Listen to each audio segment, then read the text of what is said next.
Welcome to another episode of putting way too much time into this BMW Z4 that's very worn out. The handbrake doesn't work, we're gonna try and fix that. There's a bunch of interior trim that is broken and it costs like $300 to buy it new, which is freaking insane for a piece of plastic, as well as patching the top, which we're gonna get into right now, and then I'll show you the results later.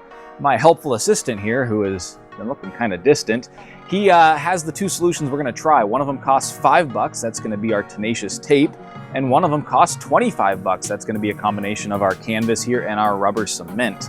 Let's get right into trying to patch this top up, and like I said at the end, I'll show you how it lasted over the course of probably about a month. Yeah, the top is also making that horrible noise, which we are not going to address in that video, but if you know how I might fix that, leave a comment down below. You might be able to tell why over here we aren't using tenacious tape, as the hole is actually bigger than the largest size of roll they used. Additionally, I of course thought it would be interesting to see which solution works better, because if this falls off of the other side, then well, we'll throw the rubber cement and canvas on there. What I am gonna do over here is just use some tenacious tape to hold the seam together, as it's so widespread. That's good to go, isn't it? I just got this off of Amazon. It was really cheap, but we'll see how it goes. It does look a lot more similar to the current top material than the tenacious tape does, so it has that going for it. I think that's our best bet. I've cut a relief cut here, and we'll have to lather everything in rubber cement. You're supposed to apply the rubber cement to both sides, so I just lightly marked here where my patch is gonna go. All right, I've got the other piece coated here. I'm gonna set it somewhere else, but we're gonna wait 15 minutes here, and then we'll get these things applied. And while we're waiting for that to be ready to apply, we can apply some tenacious tape on here. I mean, that is certainly a patch of the soft top. It really does look just so much worse than whatever material this person used over here. But this is the stuff that you see recommended on all the forums where you're patching convertibles. So let's see if it really is as good as people say. It almost looks like the convertible top like absorbed a bunch of the glue. I almost wonder if I should reapply. I'm going to. I'd rather have extra glue than not enough. Well, I think I've done about as much damage as I can to this top. The good news is that it was garbage before and after I applied this, so nothing of value will be lost if this is a failure. All right, let's get on to the other stuff we got to do on this thing, and then at the end of the video, I'll get back to you on this and give you an update. Well, here I was thinking you'd need to stick around to see if this patch would work, but as soon as I put the top down, somehow the hole got even bigger. So I'm gonna be doing the same patch over here that we did over there. I did end up using well over half of this stuff, so I don't think I'm gonna have enough for this job, so I'm gonna order more, and then we'll have to finish this up later. While we're waiting for that to come in the mail, we can't adjust the handbrake on this car. The handbrake has not worked since I've bought it, and hopefully adjusting it takes care of that. Hopefully it's not a snapped cable or anything, but we are gonna find out. Well, I just broke about half the tabs off of this piece, so I don't know if that's gonna go back. I hate the plastic that BMW used in this car. It all breaks so easily. Well, I have just realized that my BMW also has the notorious missing teeth problem. Notice that if I put it in any of these positions, it doesn't stay until it gets up to here. Whew. Okay, I got it into service position. Basically, all I had to do was push on this spring until this little clip right here, this thing popped out and engaged. So now this is where we get to kind of the strange part. We only need to remove one of these. And then if we spin the wheel around to the right position, oh, I think we're definitely getting somewhere.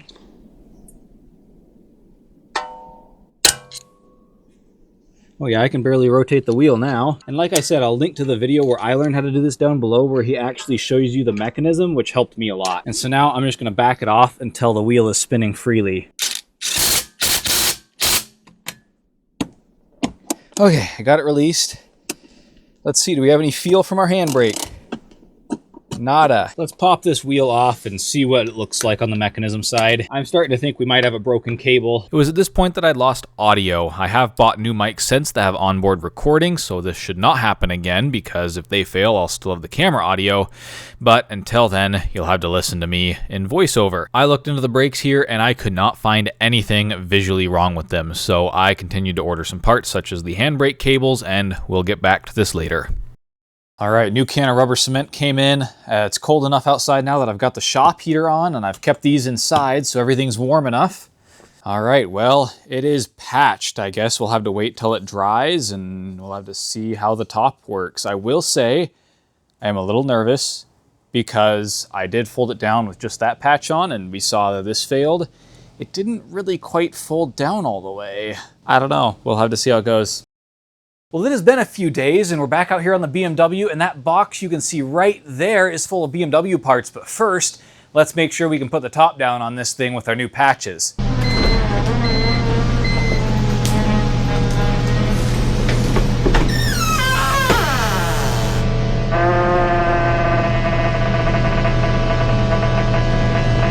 Well, that's not great. Let's see if I can push it down the rest of the way. It might just need to be like worn in, I guess. I'm sure this is good for it. See, it'll go down the rest of the way now. The car was happy with that. It still isn't quite as flush as it used to be.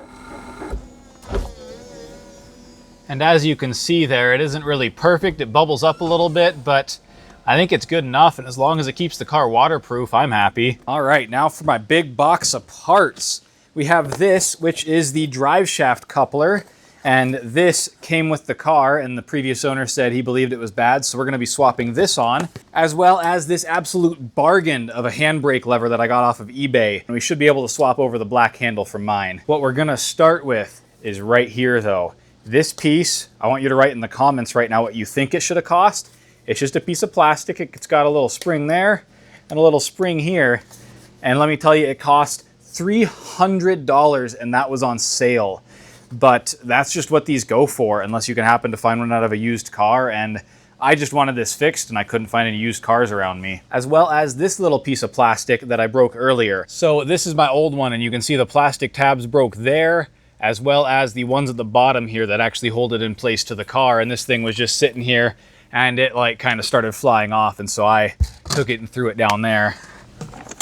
I'm tempted to grind down these tabs just to make it fit, but that feels so bad on such a stupid, expensive piece of plastic. I'm gonna go grind these off just a little bit. There's not much else I can do. And looking at the old one, those same tabs are just a little bit smaller. And sure enough, I was able to get it to go in. God, this sucks. This design, I mean, I'm happy about the new part being fixed. There we go, our nice little cover here with a functional door release. And you might notice there's just another broken piece right here, but this piece goes all the way down to the bottom here.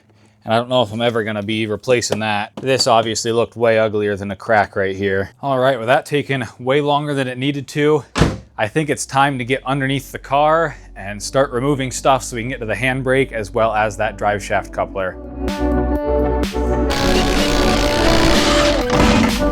Oh, I hate wheel bolts.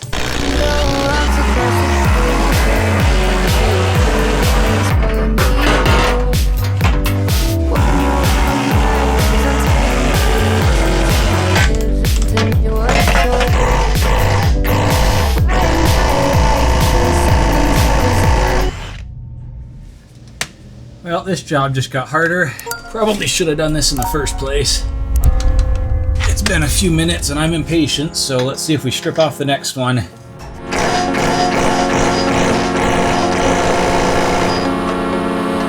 That ain't going nowhere. Well, $38 later, I have another order on the way from FCP Euro for these gaskets that we're definitely going to need to replace. And it looks like the best place to get bolts is the hardware store. So if we break any more of these, we'll have to do that.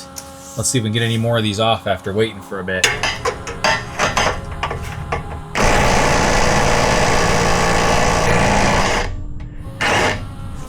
All right, well, there's another one that I'm gonna have to replace with a bolt. I was kind of expecting that might be the case. However, I was gonna say these should be free, but apparently not. Hey, there we go. There's our old gaskets. They honestly don't look too bad, but of course you're supposed to replace them when you take something apart.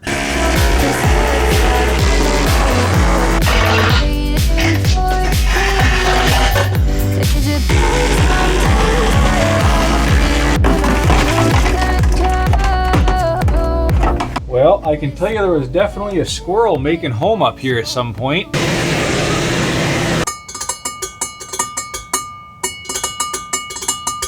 Oh god, okay, gotta go get a wrench.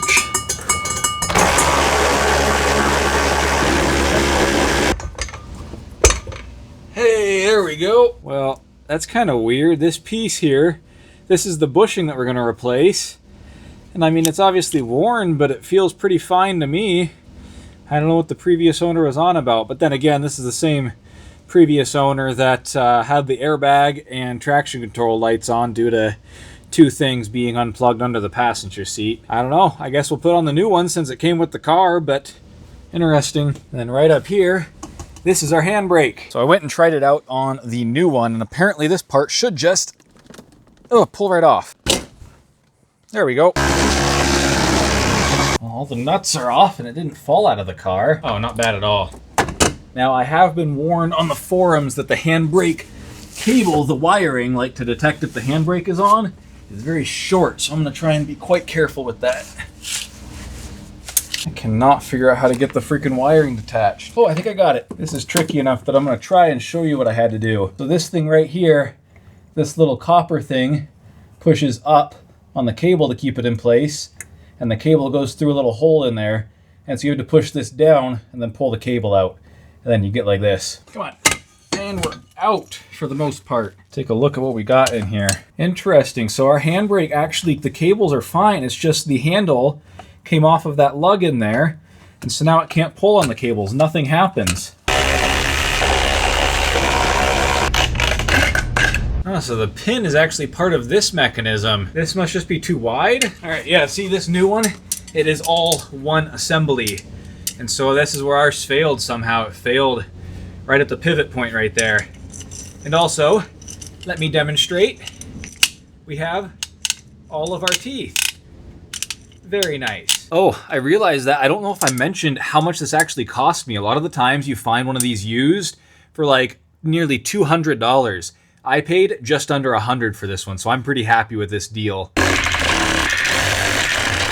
Oh God, now I gotta hook that stupid wire back up. I just got lucky and got it in by feel. I mean, I'm struggling to show it on camera, but here's the old one.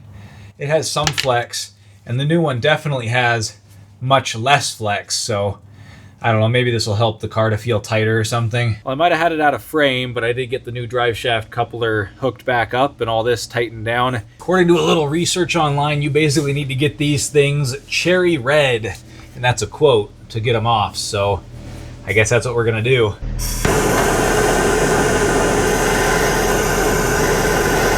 Here, if I turn off the light, I'll bet you can see. This thing is actually glowing now.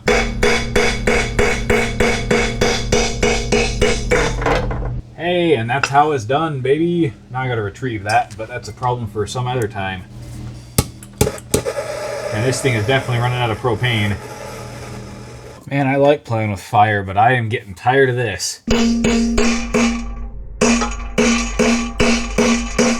So now we have a problem because I hammered on it so much, there's a flange at the end, so it won't come out.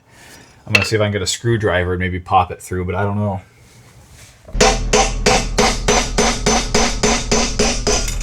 Hey! Now I was considering doing the other two here, but you know what? I think I'm gonna leave them.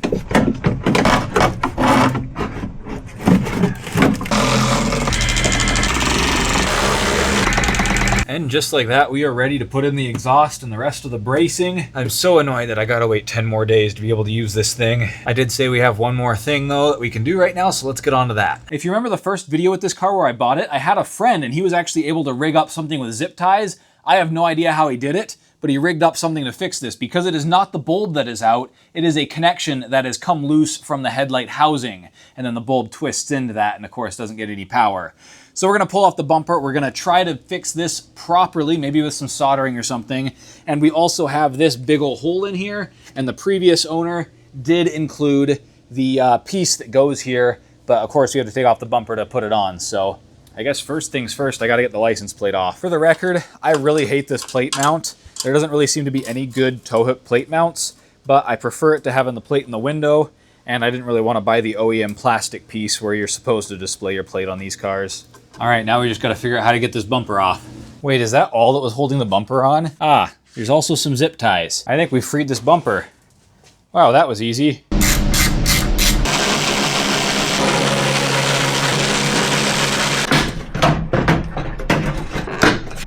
So this over here is our turn signal bulb, and the bulb itself just unscrews and pops out, and then there's actually a socket in here, and I can see that my friend strapped a zip tie around it to hold it in to contact it, but apparently that just eventually failed. Let's get rid of the zip tie. How the hell did he get this in here? I can't even get the zip tie out. I have no idea how the hell my friend managed to get his dainty little hands in there and take care of that. That's amazing. Yeah, there's our bulb in perfect shape. I have no idea how I'm gonna reconnect that. Oh, that's gonna be helpful. This whole piece comes off, and I get the little copper piece that broke off out and just solder directly to it. Oh, I got it out. It's in the headlight now. Oh, there it is. So basically, I somehow need to adhere these two things together. I don't know, man. This is gonna be a tricky soldering job. I think we need to get this to unplugged so we can get it to a better location. There we go. I just about lost this stupid little thing, but I did find it. And what I'm thinking I'm gonna try to do is extend this wire with a little solder shrink wrap connector, and then I'll be able to try to solder the extended wire onto this thing and stick it back into this housing. I don't know. If I can't get this fixed, then it's basically just a $300 headlight, which I really don't wanna buy. This is not helpful. Yeah, it's a lighter. You don't want it as hot. Now I can get myself a longer length of wire here so I have something to work with. So what I've managed to do here, I hope you can see it, is I've actually crimped the remaining copper around the wire, and it seems to have made a pretty good connection. Now I just have to see if I can get it to fit back into here. Hey, I think we might be in business. I don't know how long this is gonna last, but it'll last a time. Do not sniff the soldering iron, you dummy! Get out of here! She's so offended. She's like, really? Yes, really. And then, of course, the last part of any good repair, hot glue. Da-boop, da-boop.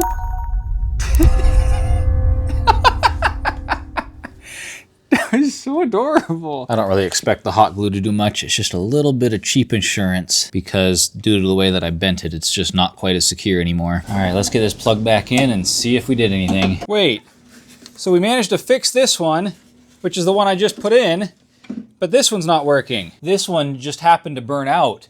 That almost makes me wonder if my friend's repair was still holding strong and we just lost a bulb. I believe I have a spare bulb. Let me swap it in. Now that is a success.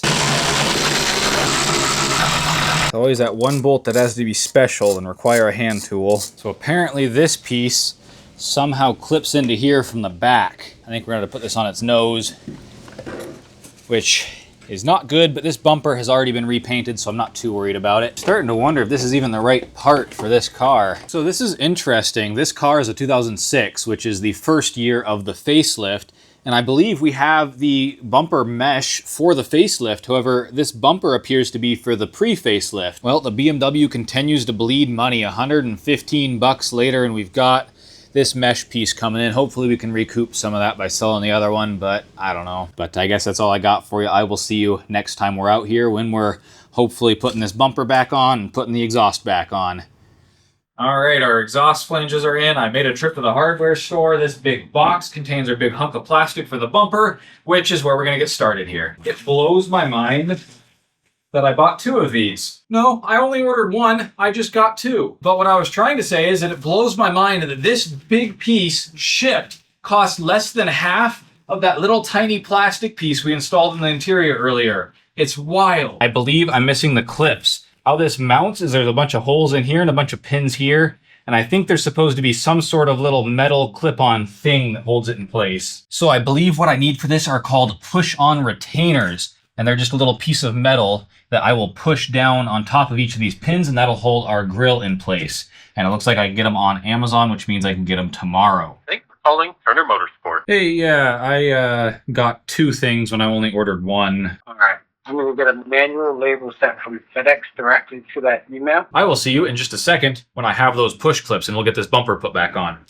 All right, we've got our little clips here. We're gonna see if these are gonna work for us. Well, all of the packs of these little star washers that I could find, they come in sizes 2, 3, 4, 5, etc. However, these pins are 3.5 millimeters in diameter because BMW just had to be special, I guess. I saw someone online saying you need to melt the pins, so maybe we should use the M3 washers and a torch? That doesn't seem right, but I don't got any other idea because I cannot find what's actually supposed to be on here. All right, well, I've got my torch and my washer. Let's see how this goes. I don't see how I'm gonna get it on there, considering it's gonna be melted. Actually, looking at how the rest of this bumper is configured, it does kind of appear that it's mostly plastic welded together, so having to melt the pins would kind of make some sense. It does seem to be holding there. All right, let me do that 13 more times, and then we'll be able to throw this bumper back on the car. All right, so this ended up being pretty easy. Actually, I'm gonna show you my final technique here as I put on the last pin. So basically, I heat this thing up until it is red hot because it doesn't have a lot of thermal mass. And then I place it on top with the pliers like this. Let it go, and this one kind of fell off the top. That isn't great, but that's no worry. We can get it back on top and push it down in around like that with the pliers.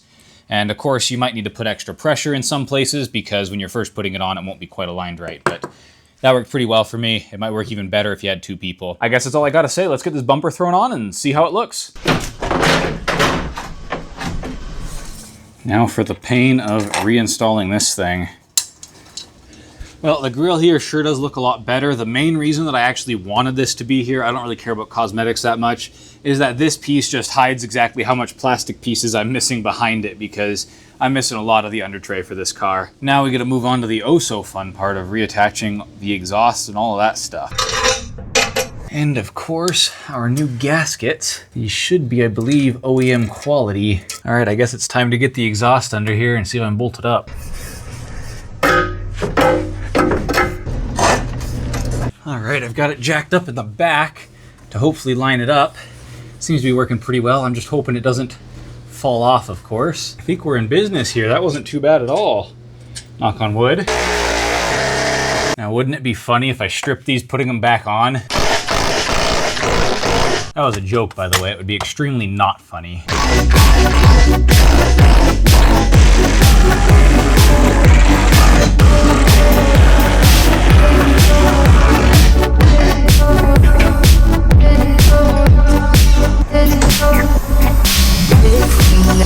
I noticed when I put this on that the bumper was loose and it was moving. That's because I forgot to put this piece on, so let's get that on there. Look at that, that's not good. We're gonna have to redo this and loosen it up a little bit on this side. I think that's as good as we're gonna get. Like I said, I believe this thing has been in a front-end collision, so it's not gonna be perfect. Our warning light's gone. Telling me I need to start it to find out.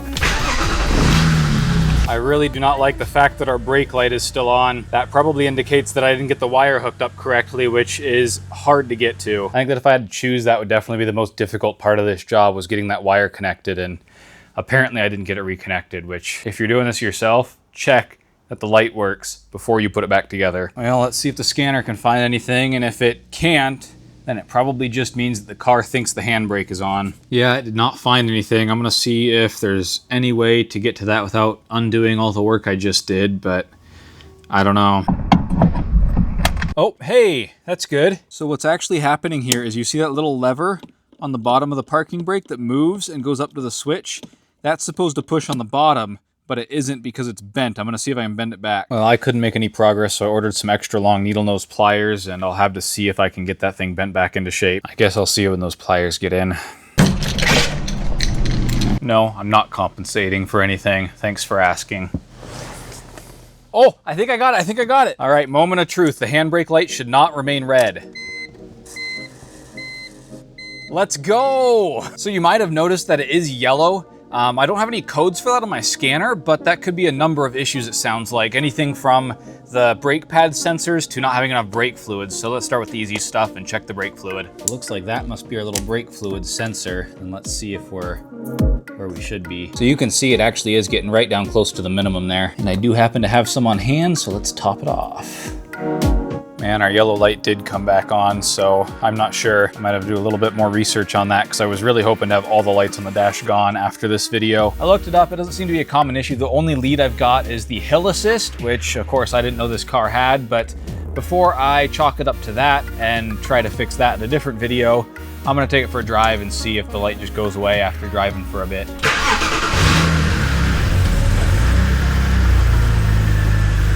And check this out, I can leave the car running on a hill and it doesn't go anywhere. Wow.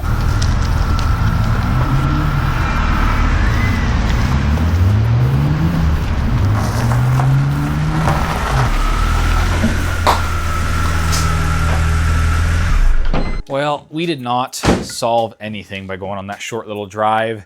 We actually got one more warning light, the service interval lights. So make sure to subscribe if you want to see me try to resolve the brake light, which I did test it and the hill assist isn't working, so it very well could be related to that.